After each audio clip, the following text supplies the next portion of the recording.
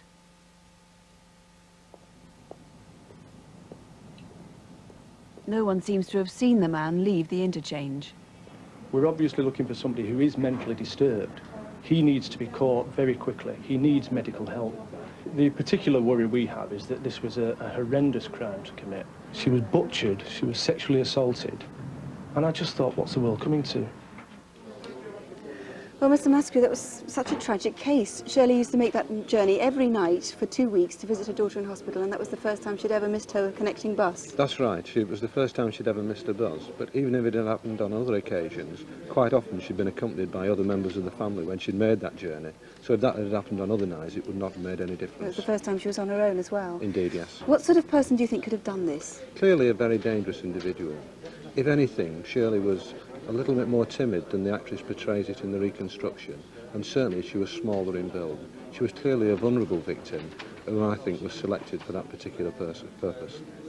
3 people altogether have described the man we saw there in the film loitering at the Bury Interchange. Do you think all those 3 people actually are describing the same man? Certainly the descriptions are very similar, the one exception being about the top coat that he's seen when he's first seen outside the gents' toilets. That anorak with the drawstring is not visible on the other 2 sightings, but nevertheless the remaining description is so similar that I think it could well be the same man.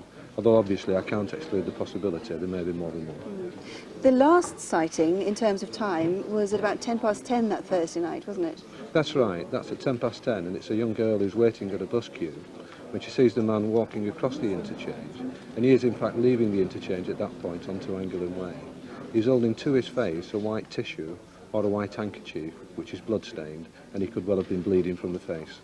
What precisely is the description you have now of this man? It's a compilation from the 3 witnesses, and he's aged between 40 and 50 years of age, 5'7" to 5 feet 8 inches tall, and certainly on the night of the murder he was wearing a sports coat or suit-type jacket, a flat cap, or as a hairstyle which creates that impression. Any indication at all for you where he might have come from? Now that's a difficult one. It's a busy bus station where the incident occurred, and it's also the Metrolink for the tram services in Manchester. He could in fact have come from anywhere in the country. How are you hoping that viewers tonight might be able to help? Hoping by someone who may recognise the man from the description and the reconstruction. It may be someone they know, particularly females. It may be someone that they feel uncomfortable in his presence. He meets the criteria in terms of age and height, and it may be some other thing that means that they're connecting with this incident. If that's the case, I would ask that they please contact. And of course anybody else who may have seen the man answering that description on that night. Anyone else with any information whatsoever. It's such a dreadful crime as this that I really do appeal to people, if they've got any information, to make contact with me. Mr. Maskew, thank you very much. And just to remind you, we're talking about the evening of Thursday, the 6th of January at the Bury Interchange bus terminal. If you can help, please call us here in the studio. This is the number here, 0500 600 600, or you can ring the incident room direct, and that number is 061 856 8383. That's 061 for Manchester, 856 8383. It seemed like the phones were fairly slow when we started this evening, but now things have really speeded up, and the best information seems to be coming so far on the first reconstruction, the murder of Derek Kiley. We've had 2 people give the same name as possible. I've just heard it's now 3 people have given the same name. There's also another potential witness. Somebody has rung in with the name of somebody who is known to have had an argument with Del, who was seen on the Tuesday morning, the morning after the murder, covered in blood. So we'll bring you more of that as soon as we get more information on it. There's quite a lot of stuff coming in from Photocall as well. Anyway, finally this evening, we see the return of Aladdin's Cave, our collection of cherished possessions, some of which might just be yours. Tonight's haul has been recovered by the Metropolitan Police through a crackdown on burglaries called Operation Bumblebee. Here to take us through it, Eric Knowles. Thank you, Nick. Lots of wonderful things in the cave this evening. For starters, feast your eye on this old boy, straight out of a Thomas Hardy novel. There he is in his Sunday smock, brushing up his top hat just before he makes his way to church. Good artist, I'm not going to tell you who it is, you tell me, but feast your eyes on this wonderful mirror, Regency mirror, gilt wood. You can see it's got everything, the eagle on the top, ball supports, it's got twin sconces, barley twist stems, lovely bit of acanthus trim on there. Just the sort of thing that might have belonged at one stage to a character like this. A Regency physician, no less, a doctor, if the skull's anything to go by, that is. Enamel on copper, and all I'm going to say about the artist here is there is an anatomical connection there, a bit cryptic. But if you want something easy on the eye, feast your eyes on this lovely watercolour. It may be a sketch for an oil painting, but it's by a very good artist. And I'll tell you now, this is not really typical of his subject matter. Now, you can see we've got some wonderful clocks in the cave this evening. Georgian clocks, Victorian clocks. But what about this for a clock? Georgian, London maker, mahogany, possibly Regency. It's so good, I could almost eat it. But have a look at another piece of Regency. This is an ormolu candlestick. Again, probably around about 1820, 25. Ormolu, gold and copper, and gold and bronze, should I say, and classical maiden. Now, she's actually holding something behind her back. I know what it is, I can see it. If it's yours, you ring in and you tell me. Something a little bit more rustic. We're getting back to the sort of late 17th century, maybe early 18th. It's a little walnut cabinet with bone inlay, but the baubles and bangles in there are all 20th century. Now, they could be your baubles and bangles. If they are, let us know what's in that little cabinet. Even more rustic. We find ourselves looking at sheep. There's a gathering storm here. Again, a good English artist, a Victorian oil painting, quite typical for this man. And squally showers coming in there, but moving on to a marine painting where we've got the same sort of weather. This is a little masterpiece. It's 19th century, early 19th century, good subject matter. The detail there is amazing. I can almost pick out the pupils on the chap there in the boat. Wonderful. It's a treasure. But this is real treasure. The stuff out of Davy Jones's locker. Look at this. Pearls, strings of pearls. This must be a trade job. I can't see it being anything else but.